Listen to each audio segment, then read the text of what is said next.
আল্লামা মামুনুল হক আর চরমনাইর শেখ 90% খাতা কলম হয়ে গেছে।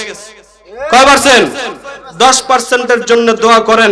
আশা করি আগামী দিনে আল্লামা মামুনুল হক চরমনাইর পীর সাহেবরা এক বাক্স পাঠাবে, এই বাক্স আমাদেরকে ভরতে হবে ইনশাআল্লাহ।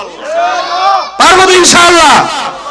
যদি রাষ্ট্র ইসলামী কায়েম হয় ইনশাআল্লাহ, ইনশাআল্লাহ, ইনশাআল্লাহ, আল্লাহর কসম করে বলতে পারি, আল্লাহর কসম করে বলতে পারি, আল্লাহর কসম করে বলতে পারি, আমার মেয়েকে ঘর থেকে স্কুলে পাঠানোর জন্য পাহারাদারির প্রয়োজন হবে না। আমার ছোট সন্তান রাতের গভীরে মসজিদে যাবে, পাহারাদারির প্রয়োজন হবে না। আমার সন্তান মাদ্রাসায় থাকবে, আমার অন্তরে এই ভয় হবে না, না জানি কবে ফোন আসে, তোর বাচ্চাকে আটকেছি 5 লাখ পাঠা। এই টেনশন করতে, এই টেনশন করতে হবে না। আমার বোন ঘর থেকে বের হবে, স্বাধীনভাবে বের হবে।